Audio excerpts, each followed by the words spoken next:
Olá, seja muito bem-vindo. É um prazer ter você conosco aqui para mais uma aula no Sermão do Monte. Na aula passada falamos sobre o grande avanço na vida do discípulo, do teste, do desafio e do grande confronto dentro desse chamado que o discípulo ele tem e que Jesus está fazendo aqui a ele. E hoje vamos falar do grande posicionamento nas disposições desse discípulo, que são primárias na sua vida. Vamos ler então Mateus capítulo 5, verso 7, que trata do Sermão do Monte. Abra a tua Bíblia, Mateus 5, 6 e 7, então trata do Sermão do Monte, um grande ensinamento de Jesus para os seus discípulos. Leamos então o verso 7. Bem-aventurados os misericordiosos, pois obterão misericórdia. Primeiramente, o Evangelho de Cristo, ele coloca toda a sua ênfase no ser ao invés do fazer. É primeiro interiormente, internamente, demonstrando esse grande valor das atitudes internas, essa disposição do discípulo de Cristo, antes das suas ações elas serem externalizadas, mostrando que em primeiro lugar é a essência do que nós realmente somos, para depois falar do que a gente faz, ou do que fazemos. Porque se fazemos e não o somos, é porque é fake. A gente costuma dizer isso aqui na Inglaterra, é porque é falso. E isto então não corresponde com a realidade, é mera atuação, coisa que Jesus vai bater de frente no Sermão do Monte com os religiosos da sua época, porque eles representavam uma coisa completamente diferente daquilo que eles deveriam ser. E trazendo então dentro desse contexto, há uma passagem no capítulo 7 de Mateus, um pouco mais à frente, no final lá do Sermão do Monte, que nós vamos estar tratando, é óbvio, mais profundamente, mas aqui, só para nós termos a ideia do que essa questão de frutos e de árvores, das ações, então, produzidas pelos seus discípulos, quando Jesus ele ensina aqui os seus discípulos e os alerta para que não sejamos assim, ele vai dizer lá em Mateus, no capítulo 7, versos 15 a 20, o seguinte. Olha que interessante, só para a gente fazer essa abertura. Ele fala então para os seus discípulos: cuidado com os falsos profetas. Eles vêm a vocês vestidos de pele de ovelhas, mas por dentro são lobos devoradores. E aqui é como se a gente visse aquele desenho, lembra que tinha nos desenhos infantis que o lobo vinha dentro da pele do cordeiro e ele abria então com o zíper assim, saía, mostrava a sua verdadeira cara? É exatamente aqui que Jesus está trazendo essa ilustração para os seus discípulos, e ele fala assim no verso 16, então do capítulo 7 de Mateus. Ele diz: vocês os reconhecerão por seus frutos. O resultado dessas ações mostrarão quem verdadeiramente eles são. E Jesus continua dizendo: pode alguém colher uvas de um espinheiro ou figos de ervas daninhas?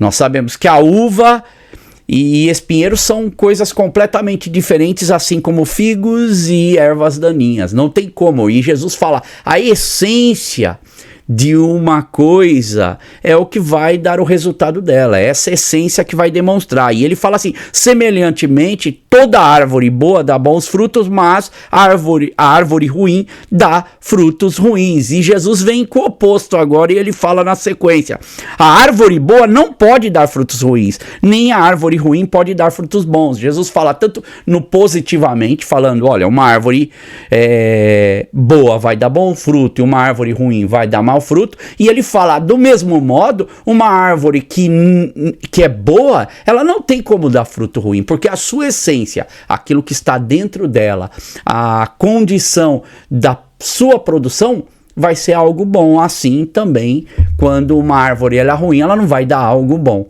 Mostrando que o cristão, ou o servo de Deus, verdadeiramente tocado por Cristo, verdadeiramente tocado por Deus, que tem essa essência, esse trabalhar de Jesus na sua vida, não tem como ele não render frutos bons, porque ele vai ser constantemente lembrado, trabalhado por Deus, ajudado por Deus, e aí Jesus vai mostrando, toda árvore que não produz bons frutos é cortada e lançada no fogo.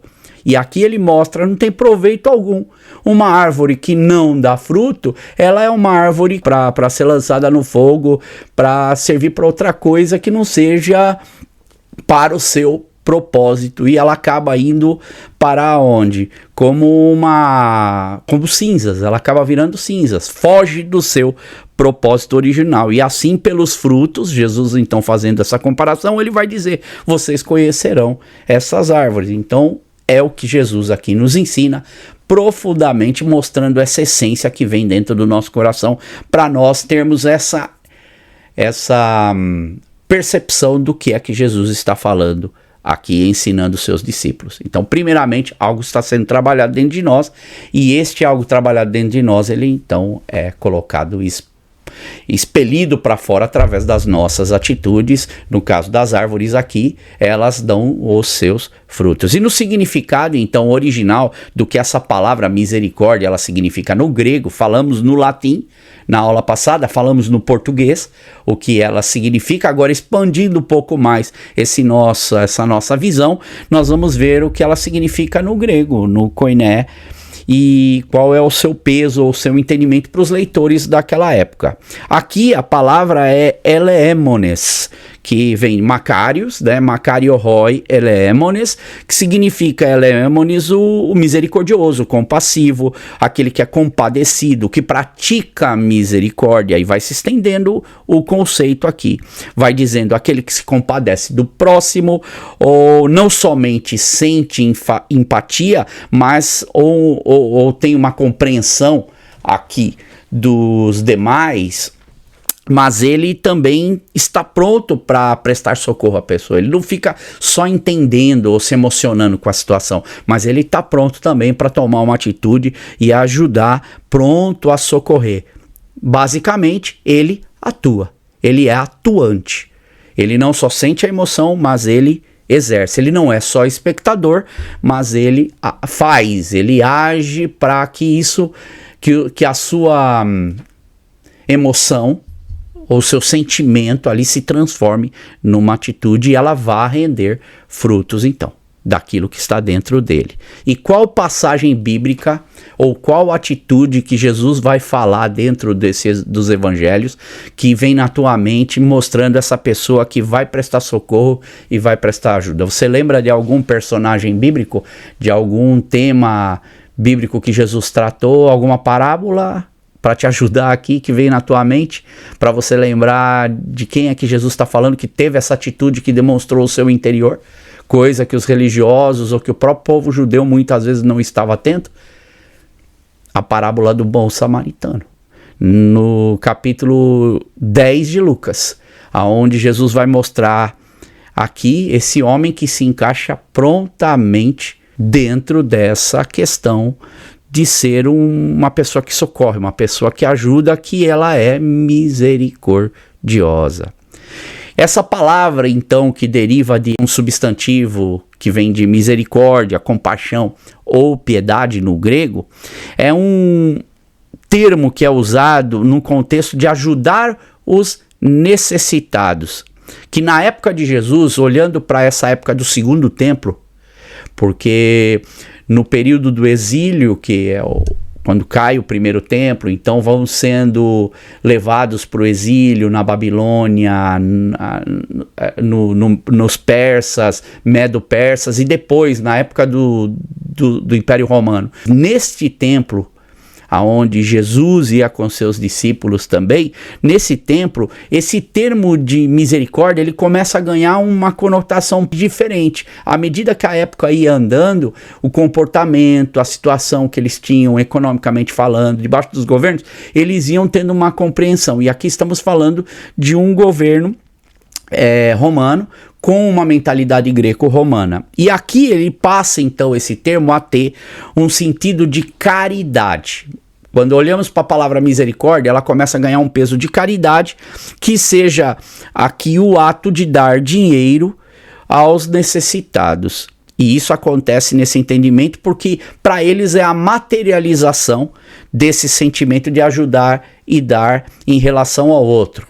são ações concretas. E na época já existiam moedas cunhadas, as pessoas já tinham até acesso, eles faziam troca de mantimentos. Então é essa externalização, mas essa ajuda então tem que se materializar, ver que vai ganhando essa questão da ação, aquilo que está dentro de nós, o nosso poder, aquilo que a gente tem compaixão e podemos fazer pelo próximo. Então no segundo templo, nessa época de Jesus, eles tinham essa ideia. E nós vamos ver muito isso, por exemplo, quando lemos na carta de Tiago, lá no capítulo 1, verso 27, quando vai falar da religião, quando Tiago fala, né, a verdadeira religião, ou a religião que Deus, o nosso Pai, aceita como pura e imaculada, é esta. E ele vai dizer, é cuidar dos órfãos, das viúvas, nas suas dificuldades, e ele dá uma segunda questão, ele diz assim, e não deixar se corromper pelo mundo.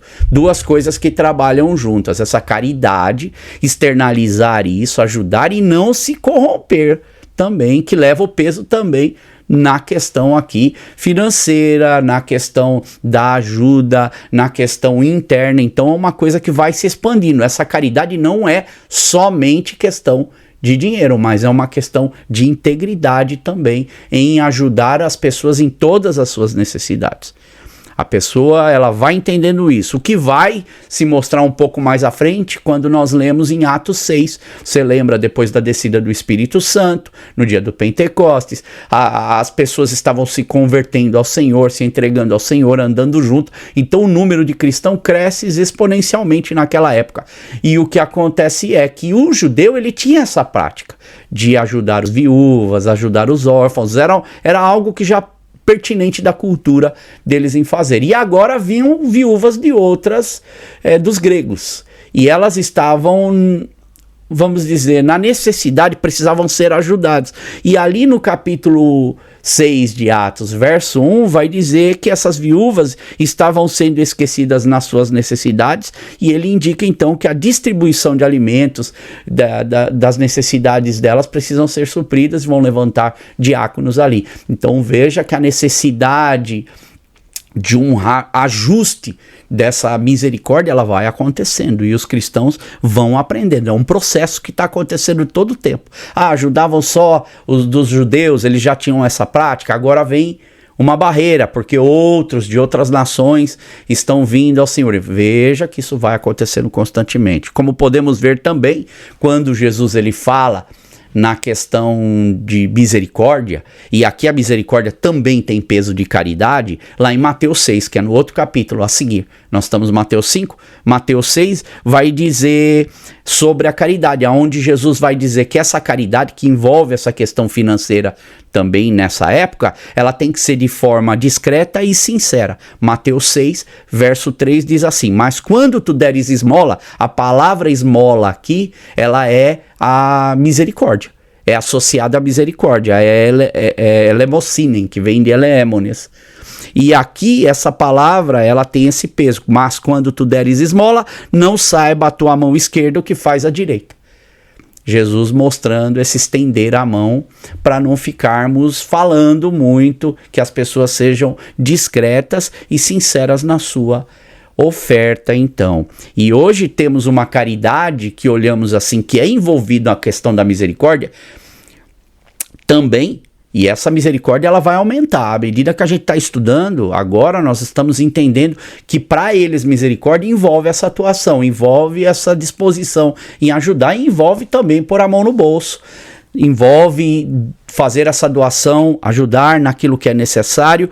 E a esmola aqui, essa caridade, ela tem esse sentido que não envolve apenas dar o dinheiro, mas qualquer tipo de assistência ou ajuda daquelas pessoas que estão precisando, seja material, seja emocional, motivada pela compaixão, que acontece com o bom samaritano. Ele não só põe a mão no bolso, mas ele toma uma atitude, ele coloca a vida dele em risco. Veja que isso vai ampliando no conceito. E hoje nós olhamos para a questão de misericórdia. Eu não sei se você vê como as pessoas elas expõem essa misericórdia hoje e dizem que elas estão tendo compaixão e misericórdia e vão, por exemplo, põe na internet, ajudando pessoas, dando dinheiro. E muitas delas, eu não digo todas, mas muitas dessas pessoas, elas têm um objetivo, que é o quê? Ganhar seus seguidores. E o YouTube ou as redes sociais, elas vão procurar esse tipo de engajamento mesmo. É algoritmo. Se a pessoa faz algo, você se interessa por aquilo, eles vão começar a mandar vídeo para você ver esses tipos de assunto. E o interessante é que nós vemos que muitas dessas pessoas fazem exatamente para ganhar essa fama, ganhar esse ibope, e por detrás eles estão tendo rendimento disso. E mais ou menos olhando também por essa perspectiva desse engajamento que a gente vê no mundo de hoje, quando se fala dessa emoção, as pessoas se compadecem, vamos ajudar, vamos fazer, e isso acaba se tornando mais aquele algo de fazer, sem necessariamente dentro de nós termos essa disposição a realmente queremos fazer, ou motivado pela compaixão verdadeira, que é o que Jesus ensina aqui, quando nós vemos primeiramente para esse povo judeu, e a coisa vai ficar ainda maior, viu? Isso é apenas o início, tirando a noção do que o grego ele pensava, porque por todo o Sermão do Monte, primeiramente o Senhor ele estará mais preocupado com essa disposição do seu discípulo do que mais tarde está falando dessas ações que vão acontecer. Primeiro algo tem que acontecer no seu caráter, nessa disposição interna, aonde tem que ser genuína, não é para ganhar seguidor, não é para ganhar ibope, isso tem que ser algo verdadeiro, sem interesse, mas puramente porque Deus fez uma transformação dentro de nós, algo acontece dentro de nós e nós queremos externalizar isso para o próximo. Então o nosso interesse é servir a Deus. E a transformação que alcançou as nossas vidas agora nos impele a fazermos isso por outras pessoas. Onde o discípulo do Novo Testamento, ele é ensinável e ele é com um espírito sensível a Deus. Então ele não só aprende, tem essa disposição de aprender, mas o seu espírito está em constante conexão com Deus.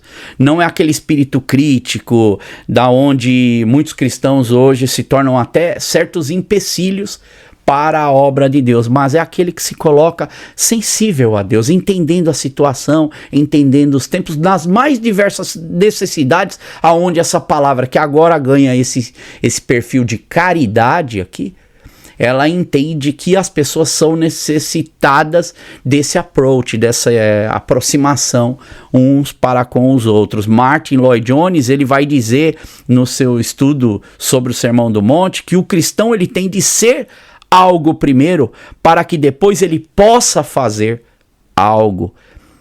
E nós temos de ser primeiramente cristãos na nossa transformação que acontece na nossa vida antes, para que possamos assim ter ações cristãs depois, a nossa caridade, a nossa misericórdia, ela ser genuína em Deus. Então não há como cobrar ninguém disso sem que haja dentro do seu coração uma transformação genuína. É impossível. Seria voltando ao que fala nos frutos, não é? A árvore que dá seus frutos. Não tem como você querer que uma árvore que é um espinheiro, ela dê uvas, ou uma árvore que é uma erva daninha, ela dê figos, que é o exemplo que Jesus ele usa.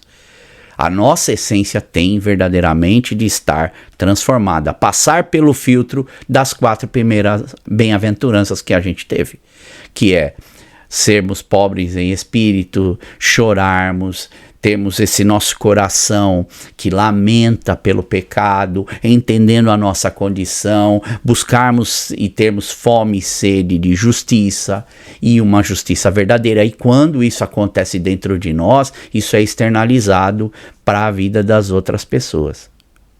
É a forma de medirmos qual é o nosso comportamento e como Deus tem trabalhado na nossa vida. Porque pular fases nesse processo é um grande erro e muitas vezes um erro fatal. Por isso que a gente vê tanta gente hoje que não consegue ter um tempero, ser uma pessoa temperada, ser uma pessoa que produz bons frutos. Ela acaba dando fruto ruim. ela acaba causando estrago. O fruto dela é estragado, porque não está bem. Dentro dela não está bem, e ela precisa então entender isso. E eu me lembro de um exemplo de um amigo meu. Nós estávamos reunidos, isso há muito tempo atrás, eu não era nem pastor na época, e quando nós estávamos ali conversando, um desses meus amigos, ele tinha acabado de se converter, fazia uns 6 meses que ele tinha se convertido, e ele não tinha noção nenhuma de igreja cristã, igreja evangélica, e ele tinha vindo para a igreja, e a igreja que ele pertencia, que esses meus amigos pertenciam, eles queriam muito criar líderes, um atrás do outro. Então a pessoa se convertia, ela logo entrava nesse processo de discipulado, e ela já tinha que se tornar líder de outras pessoas. E eu lembro na conversa que eu tive com esse rapaz, que inclusive chegou para mim e falou: olha, eu tenho muito medo disso, porque eu não me sinto preparado ainda nem para cuidar de mim mesmo. Eu tenho ainda muitos problemas, e eu sabia dos problemas que ele tinha. E na nossa conversa, ele expôs ali o coração, nós batemos um papo e conversamos, e ele falava que tinha muito medo disso, porém a visão da igreja era essa, de criar novos líderes, mas um processo precisava primeiro acontecer dentro do coração dele, porque imagina os líderes formando outros líderes nesse contexto, sendo desse jeito, não tendo ainda um coração totalmente transformado por Deus. E eu conversei muito com ele naquela época, até chamei uma das pessoas que era meu amigo da igreja, eu expliquei para ele, falei: olha, vai se tornar uma frustração para esse rapaz, porque ele não tem condição ainda nem de cuidar dele mesmo, ele ainda está num processo. E ele precisa ser acompanhado, ele precisa ser dado tempo para que ele, como discípulo, possa aprender. E é tão bonito quando o discípulo, nessa simplicidade, ele entende esta questão de andar no caminho de Deus, porque o próprio transformar de Deus na vida dele, você deve ter conhecido muita gente assim, e eu já conheci muita gente assim, que o transformar de Deus saudável na vida da pessoa é uma bênção, é um testemunho verdadeiro do que Deus está fazendo, e não há necessidade de pularmos fases, etapas, pular para colocar a pessoa, por exemplo, como líder, sem ele ainda estar preparado para isso, porque é um processo. Você vê na vida dos discípulos, quantas coisas esses discípulos passaram na caminhada, que foram aprendendo à medida com que foram andando. E aqui o fruto que esse rapaz, então, ele tinha que dar, era um fruto que a sua essência, naquele momento, ainda não estava preparado para render aquilo, e poderia ser que no futuro isso seria uma grande frustração para a sua caminhada, e esse rapaz vindo até se desviar de algo tão bonito que é a transformação de Deus, aquilo se tornar um peso, ao invés de uma libertação para a vida dele. Então é importante vermos que esta etapa de transformação, que agora entra nesta questão aqui no Sermão do Monte da misericórdia, da caridade, que tem que ser exposta e tem que ser externalizada, mas que primeiro acontece interiormente, ela passa a ter um papel importante na vida de cada discípulo. E esse é o fundamento do cristianismo, do evangelho, onde o ser, a transformação, ela é mais importante do que as ações. Pois as ações, elas serão consequências dessa transformação e irão acontecer naturalmente. E o caráter moldado do cristão, ele sendo moldável, é o que realmente importa dentro da vida de um cristão. Por isso, temos muitas pessoas hoje que se dizem cristãs, mas que saem fazendo coisas que não condizem em nada com o caráter cristão. E suas atitudes se transformam em ações em desacordo com aquilo que deveria verdadeiramente acontecer na vida dela, com o ensino de Jesus, com o ensino do Mestre. Não podemos ser cristãos em alguns aspectos e outros não, assim como também não podemos viver como cristãos em algumas coisas, aqui e ali, e em outras não, mas nós somos cristãos em tudo.